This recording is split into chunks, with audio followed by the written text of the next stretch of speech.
We're going to talk about a few of these saws right here and why I got so darn many of them. And we're going to give you some hints over here on the Husky shelf too. And you can't forget old Dave. Okay, now that I waved you all over the place, we'll sit down and talk. How about these saws? Let me get you fixed up here. I think we're going to deal with that here in a second. There we go. We got Colin in the house. He's going to handle saws for me. Say hi, Colin. Hi, Colin. Yeah. Okay, there you go. I haven't made a video in over a week. I know it. Quite honestly, things haven't been too good for me. I won't go into details. It'll just bore you anyway, but I haven't felt very good since October. Our 6100 that Makita is in a logger's hands right now being run. We will get video of that. We have some cutting to do, but my knees have been shot and my back's been bothering. They say you can't feel them rods in your back after back surgery. Well, when it's cold, you can. And my mobility isn't too good right now, but it's going to improve probably by spring. But all I need is this one good day. I've got about 10 saws to run. I mean, I ain't kidding you. I got a whole day of nothing but running saws. We'll break them into different videos. But what I'd like to talk to you about from an old friggin' broken up fat logger. I'm the world's greatest has-been right now. I'm just sorry, that's the way it is. I want to show you something. If Colin would grab that saw right there, yeah, I'm going to have him set this right down, right on the bench. Now, I'll tell you about this one. This saw's been around. It really has. Now, this is an original flat top 66 mag, see, no decompressor. I rebuilt this a number of years ago when I found out, actually it's about 15 years ago, I found out the steel was going to start deleting a lot of parts. I bought 2 of everything to rebuild flat top 66 mags. 2 brand new cranks, OEM bearings, OEM seals, oil pumps, cylinders, pistons to do 2. I put the parts in 1. This is a personal logging saw that I probably, 28 years old, maybe 30 when I bought it. And I used the heck out of it. It's brand new. It's got about 10 hours on it since the rebuild, but I don't run it much. But these old girls right here cut a lot of timber. Now, what I really want to talk to you about in this video is some of the pros and cons of these types of saws. And I'm going to be honest. I'm going to tell you straight out, one logger to another, or one logger telling you that wants to be a logger, or I don't care if you just love chainsaws. That's why we're here, right? I'm going to be honest with you. My personal opinion. These 66 Magnums, when they come out, was something. They really were. Grab this saw up here, Colin, and I'll show you what they replaced. And I'm going to tell you something. Now, this one is an old 56 Magnum 2. And I just put a new ignition in it a while ago. I haven't got back to it, just like 20 other projects I've got going on. This was the saw you used in the steels when you were seriously logging. You got to remember, it was big timber size, hardwoods. It was quite big. These are really a powerful saw. Now, you think, well, that's the old series. This is the new series. You wouldn't believe how close these are inside. You would not. Yeah, different cylinder arrangement. Same piston. Trust me, it's the same piston. Yes, exactly. I ain't so sure about what the same CCs is. But this, I'm going to tell you, you got a handful of saw compared to that. That was later. That was a lot nicer deal. And now, them 56 Magnums, and Magnum 2's the sought after one, we know that, but I like all of them. They really worked good for bucking logs after we got the 66 Magnum. Now, they really did, because they really had a lot of torque, and they'd pull a dull chain, and when you're bucking logs, that's your dull, half dull at least all the time. And, but because there was a weight savings, this was a really cool thing to do. This is the first one of these I ever bought, actually. It's about as weathered as I am, isn't it? It's just time. Just like me, just time. The problem with these ones is if you dropped your saw and the starter side landed in the snow and it was real cold out and that saw was hot, you might as well forget it. A lot of the times, that ruined the coil. That's what ruined them. It did. They had problems with the coil. And now this one happens to have the good switch in it, the operator switch. And they work nice. They really do. They're the red switch. I'll show you right here. They're them little red switches. The ones with the black ones weren't the same. And they don't interchange good either. But these are the good ones. This saw could have came with or without the red light. I actually have all the parts to put the red light in this, but it was just a tack is all. But the air filters were kind of a nuisance. The original design was a blue kind of a mesh on the outside. This is an upgrade right here. It's a fairly nice filter. But even these, I cleaned them first thing in the morning and I cleaned them at lunchtime. Because you start dropping your power. Now the Husqvarnas, with that air injection is what they called it, their filters, I've seen guys run them a week, logging, never have any trouble. But this is a saw I wouldn't ever port. It runs too nice just the way it is. Quite honestly, this saw is going to go to a friend on the channel. I think I'm going to give it to him. And I'm going to give this to Slammer. Because I think Slammer could make better use out of it than me. I haven't run this saw, like I said, not even 10 hours since I put it back together. I haven't. I don't run it. You know, when you got saws like this one over here, old Dave, you don't run this. That's got the flash and the blink. We're YouTube now. We're not pro loggers. I'm a has-been logger. So, Daryl can make use of the saw, so that's going to him. I got to clean it, tune it. He's going to have to do a couple little things. Maybe I already did them. Huh. I bet I did. I think I already put body mounts in the darn thing. What's that one right next to it there? Them 66s will cut, bud. I'm going to tell you, them 66s cut. But not like them 394s. The 394s, like you see on the far edge there, I don't know if you can see where I'm pointing at. Grab one of them down. Yeah, that's a 394. These right here cut. They all cut. And I got the muffler off that one. I know why, too. Okay, you can just set that on back up there now if you want. But the 66 lasted longer for some people. These steel chainsaws, there was two categories of people. There was, let's call them cowboys and Indians. If you got pinched all the time and you throttled up and yanked that out, you'll pull the handles off, break your gas tank, all kinds of things on these steels.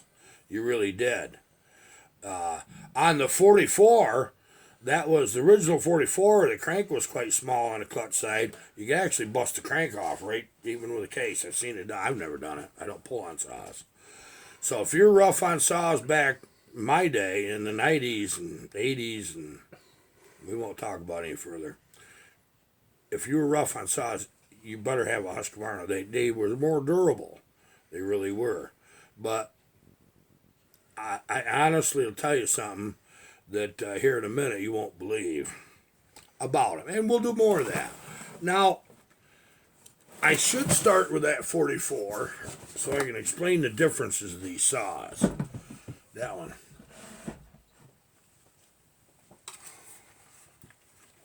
original steel 44. This one happens to be a sweetheart of a saw. And this one I think I'm actually going to build for Daryl. But when you got this, and you compared it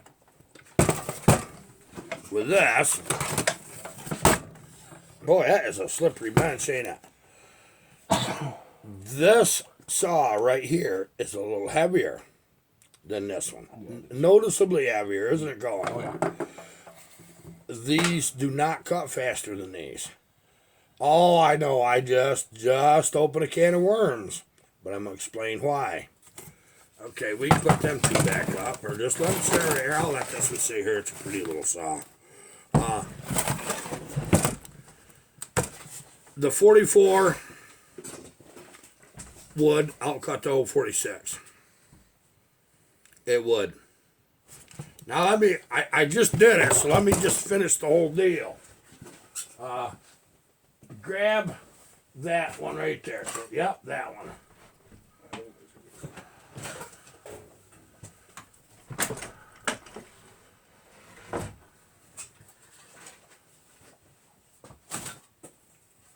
Okay. Everybody knows an original 372 XP. This is the original one. It's a nice shape. This saw is going to Bill Block in Australia. Wonder what model year this one is. 2000. Okay, saw's, yeah, that old. But this one is a very nice one.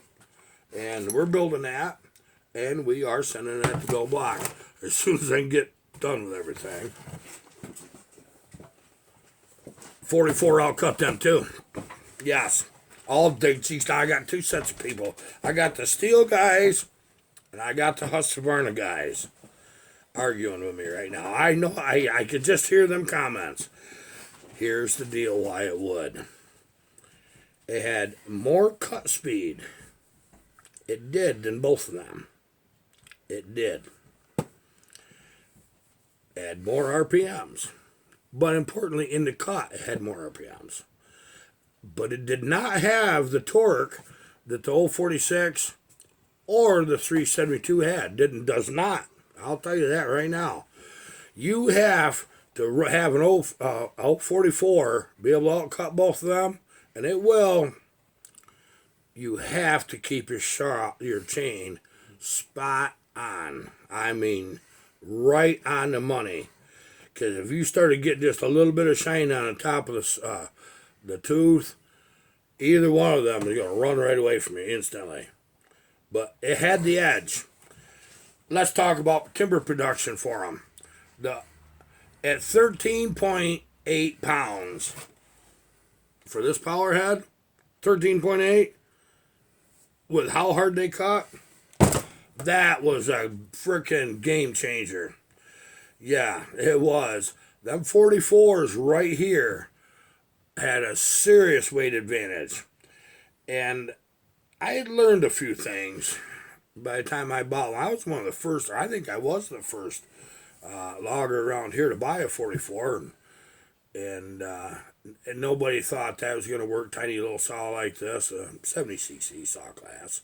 When we're running mid-90s with the Huskies and the steel, you know, that's what the 66 Magnum steel and the 394 Husky was.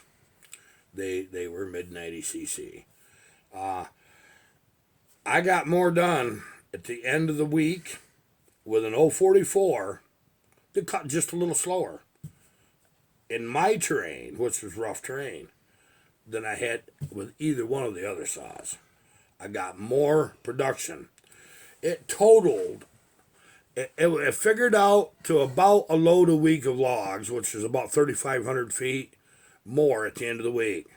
Well, when you go 5 days and you divide that up, you know, it's like 400 feet more a day, 450 feet more a day, something like that. That's all. Well, that's 4 trees. 2 trees a day. That's it. At the end of the month, you made enough money extra every month to buy one of these. Every month. Think about it. No, we never run great big long bars. I did run 28s and 32s because we had to, and sometimes a 40 inch. But with this saw right here, I always ran 24-inch bars. If I had to go to 28, it just made more sense to carry that 66 Magnum on a skidder. And whoever's running a skidder for me, or if I was running it, I'd plan when that great big bugger had to be cut, and I say, hey, give me that 66 or give me that 394. But this was always my mainstay. It was. Now, this saw is going to be built, and then that's going to Daryl also. Him and his brother Lane are good people. Warren are good people. They do a lot for this channel. I respect them greatly, but this is going to be warmed over a little bit. And I take care of people, take care of me. That's like Eric Nelson. We do anything Eric needs for saws because he heavily supports this channel. Now, that doesn't mean he gives me money or Daryl does. That's not what it's about. They're there for me. They are.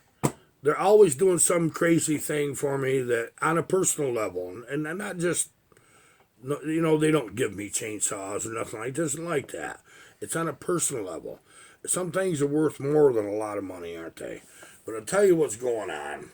With my mobility and at my age, I got to take a little bit of a step back and realize, do I need 40 frickin' chainsaws? No. You thinking going down to like 20 or so? Go down to about 20. I mean, I just can't carry that many. Which may be good news for you guys, okay? We'll put this 44 back up. Might be good news for you guys. Because I got saws like old Dave, junkyard dog up here. One on the end right here. That's junkyard dog. I've got another 046 project.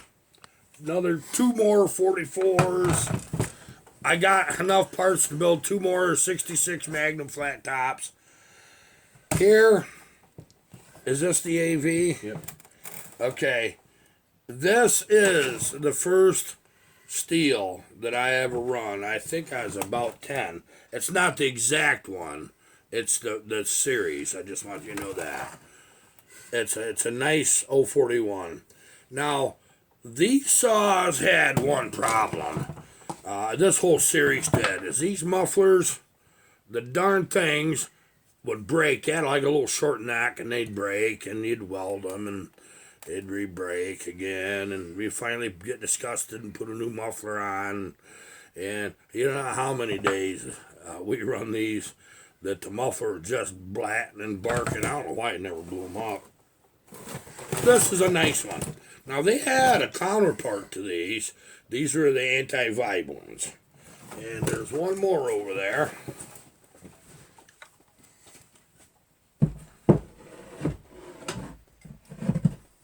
This was the no frills one. Same saw. 041 Farm Boss. Pretty much the same layout. But I'm going to tell you what. It was metal solid. The darn thing didn't even pretend to have anything that would knock the vibration down. Now, hilarious. You tell me why this is. And I'm sure some of you have experienced it to remember these old saws. These old Farm Bosses didn't vibrate much. But it might be just by the winds of nature that any AV I ever ran vibrated like crazy, and that any Farm Boss that I had wasn't near as bad. That's not possible. I know that. It's just my experience with them. It's just something I noticed. Now, you better carry a toolkit when you're running these saws, though, because bolts would back out. There's like them old Macs, my God, that we had. Yeah, everything was falling off them. They were fairly new saws then. Hey, just parts falling right off them as you run them, you know. I mean, we had one, the dang carburetor come right loose and flipped upside down. And it quit, but every saw does that, right? So we can put that one back up. Now, what I'm going to do is, oh, that rancher, that was a nice saw right there. That was donated. That, you know, Eric did give me a saw. Give me that rancher, and it's a '61 rancher. It's a nice saw. I won't bother bringing it down. You guys have seen that on the channel before. That one with the white top. But the one right beside that, I just said, no, the one over here. That's a, I have several 372s, but I'm not done with them yet. This one I got the darn freaking reel broken starter cover. This old junkyard dog.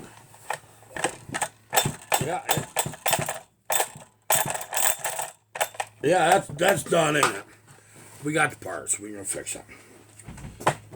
This I built out of junk parts.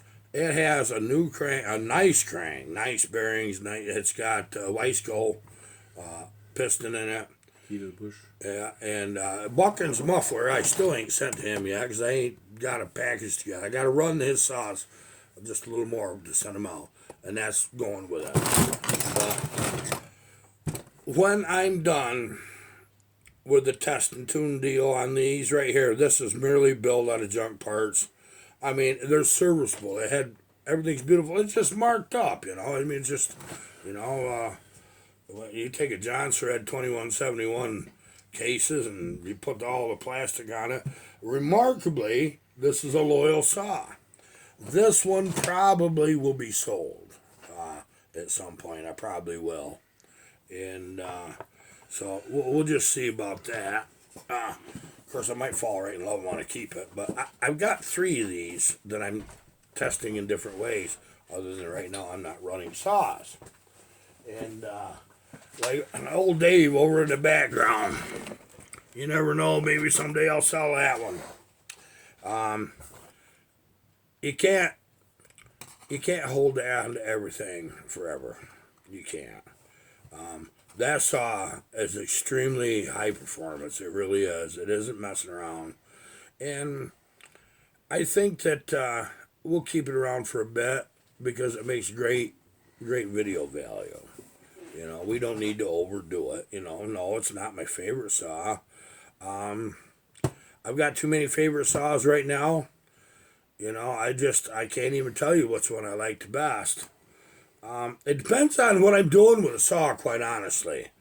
Now let's go through some of the problems we had with the Huskies and from that era. So we're talking saws that are over 20 years old, you know, and 30 maybe, in that area, between 20 and 30 years old. The Huskies, with the 372s, they would get where they run strong. They did a heck of a job. They were loyal and dependable, just like the steel was. And they would take more of a beating. And I always liked their spring-loaded suspension. It wasn't just these little rubber cups, you know. And I really liked that. And so you got that going on. So you could pull and haul on them without breaking their mounts. That's what the whole deal was. And but they get where they'd run funky and act up, and then when you shut them off, they wouldn't start for 20 minutes. Put a coil in it. Just trust me. The steels, absolutely, the coil just quit. Boom. It wouldn't even pretend you knew it was a coil. The Huskies would trick you. Coil would cool down. The darn thing would start working again. And you get hot and start sputtering, blah, blah, blah, and you knew you had a carburetor problem. You knew it. You absolutely knew it. So you rebuilt your carburetor on Friday night with a 12-pack of soda and gum. So you did that. You started up 4 or 5 times. Oh, man, this thing sounds good. Monday morning, you go out there, Probably had a hangover too from Sunday night having a little much fun. And you'd start that up, boy, that thing just going, and it warms up, and they just crackled. They had a pretty sound, I got to say that. And about 10:30 in the morning, it starts sputtering like that. You can squeeze and jerk the throttle. Oh, maybe it's the fuel filter. Maybe it's the fuel filter. It's the coil. Trust me, it's the coil. We dealt with that kind of stuff. Isn't that funny? Yep. And the steel's like, I will run. No, I won't. No tricks. Just not going to do it. It's the coil. That was important. My pet peeve always has been with these saws, and I've said it, and I'm going to say it again, is that pull cord. That whole starter assembly. This one's actually off a Adam Windshield saw, and I'll tell you what I did. 272. Bucket sent it to me to build for him. I replaced this. Put a little knob of red grease on your spindle there. I did reuse the old rope, as that was a nice shape. I just flipped it end for end. That original rope in this was actually in pretty dang nice shape, and it's stronger than what you buy today. So, but where it's frayed, they fray right in this area. I just put that down on the bottom of the reel where it doesn't ever get used. But I seen that was broke there, and I seen that was broke there. That doesn't hurt that. That don't hurt that for being operational. But I just happened to dig around in the boxes over in the music room, and I found one of these that was nice. Well, generally, if I order one of these, I'll order a pair. You know, it's just the thing you do. So I went ahead and took one that's real nice that I already had, and I traded it with you, Adam. This will work for me for something I throw in the back of a truck and beat around. It'll never cause me a problem. But you got a good one. You got a real nice one now.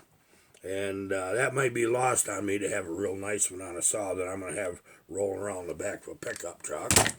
Now, we've got a little program that I'm starting, and I've lightly covered it.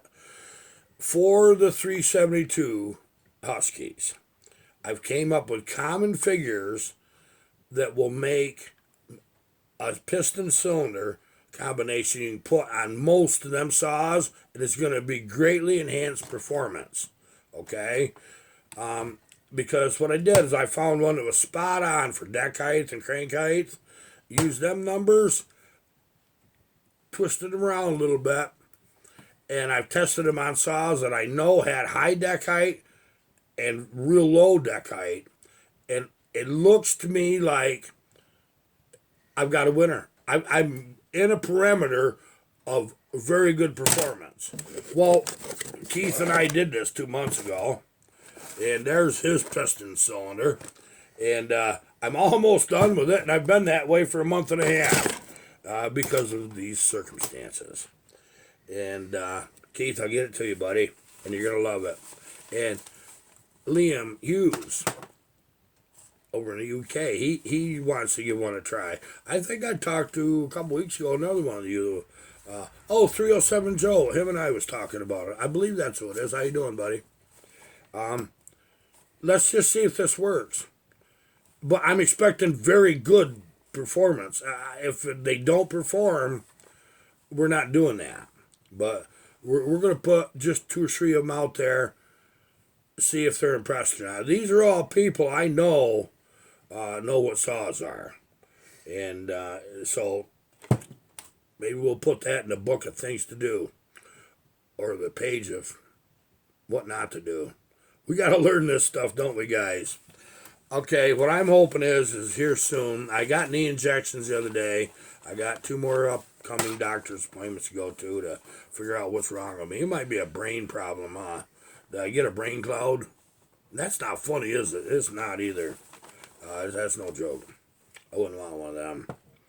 So, let's just see if we can get my butt out there and get something done. And continue on with this little adventure. Some saws are going. I'm going to tell you that right now. I've got way too many over there and in corners around here to build that I don't have room for them. Some of them are going to go. So let me know what your thoughts are, people. Appreciate your time. Have a great Sunday. Great rest of the week. Goodbye.